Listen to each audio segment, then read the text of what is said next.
The Galactic Council chamber hummed with 1,000 different frequencies of communication. Clicks, whistles, electromagnetic pulses, and pheromone clouds filled the diplomatic quarter of Station Harmony 9. Among them all, humans remained the odd ones, outspeaking with mere vibrations of air, a primitive method that most species found charmingly archaic. Eliana wiped down the Neutronia Marlowe table for the third time, her reflection distorting in its mirror-like surface. She'd been working at the Celestial Grounds Cafe for 2 standard years now, serving drinks to delegates from across the galaxy. It paid better than hauling cargo, and she got to practice her minimal Vrax and somewhat decent Thrinian. But the Dragon King's entourage, they never spoke, not in any language. The Draconis were massive beings, their scales shimmering with colors that existed outside human visual spectrum, colors Aliana could only perceive as a painful, beautiful wrongness at the edge of her vision. They communicated through quantum-entangled thought streams, a method so advanced that even the translation matrices couldn't decode it.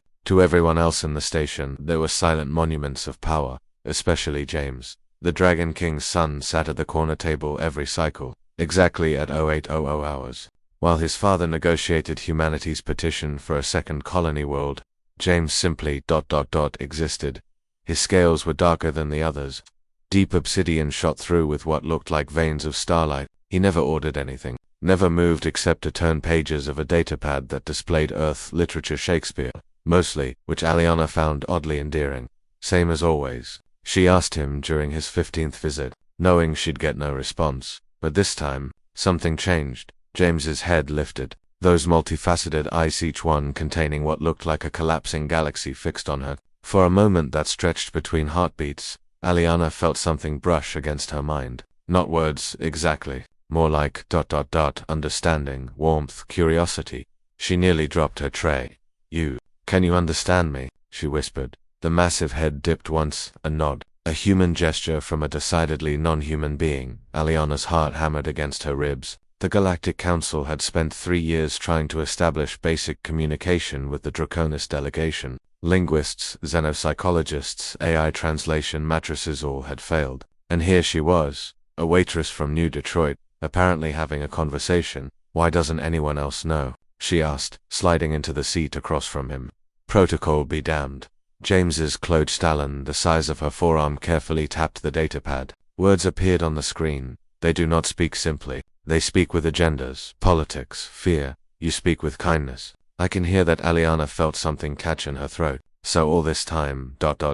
I have been listening, learning. Your species fascinates me. The words came faster now, his talons moving with surprising delicacy across the interface. The Dragon King believes humans are too primitive for the second world you request. Too violent, too short-lived to understand consequence. But you don't think so, Aliana said. It wasn't a question.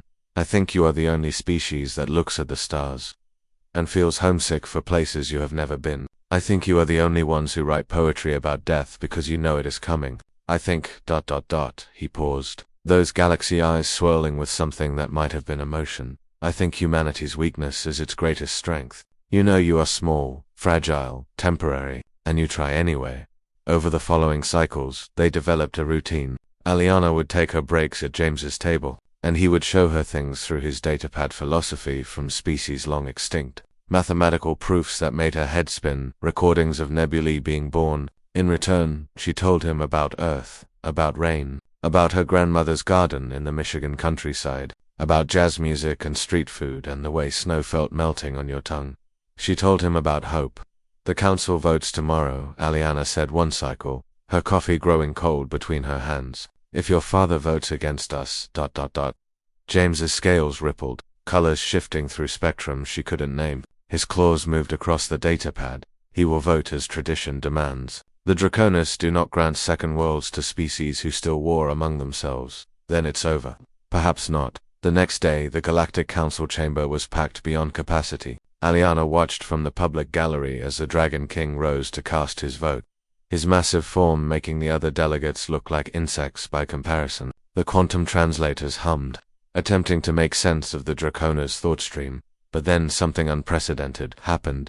James stood beside his father and spoke, not through thought streams that only his species could understand. He spoke in English, his voice a deep rumble that sounded like continents grinding together.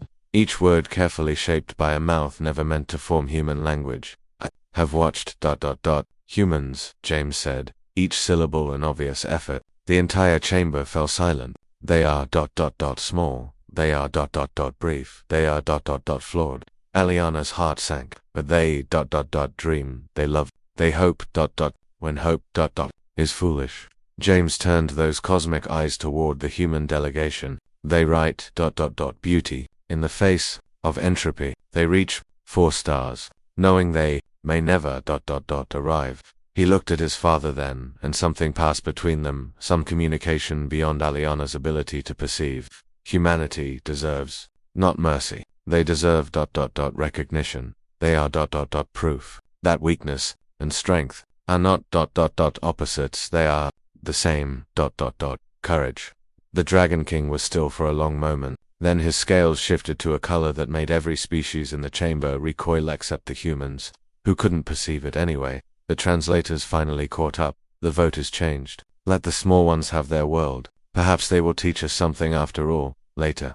As the Draconis delegation prepared to depart, James stopped at the celestial grounds one last time. Aliana was waiting. You spoke for us, she said, tears streaming down her face. You learned our language. For us, James's datapad glowed. You noticed me when no one else did. You spoke to me like I mattered, not because I was the Dragon King's son, but because I was here, in your cafe, reading your Shakespeare.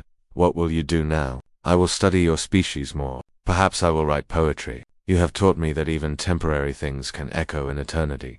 Aliana reached out and placed her small, fragile hand against his massive claw. Thank you, James. The Dragon Prince's eyes swirled with colors she would never fully understand, but she didn't need to. Some things translated perfectly, across any language, any species, any distance. Some things were simply understood as his ship departed. Aliana returned to wiping down tables and serving coffee to delegates from across the stars. But she smiled now, knowing that somewhere out there, a Dragon Prince was reading human poetry and thinking about the Waitress who had seen him when everyone else looked past him. And perhaps that more than any technology, any weapon, any fleet was humanity's real strength. The ability to see someone, truly see them, and in doing so, change everything. The end.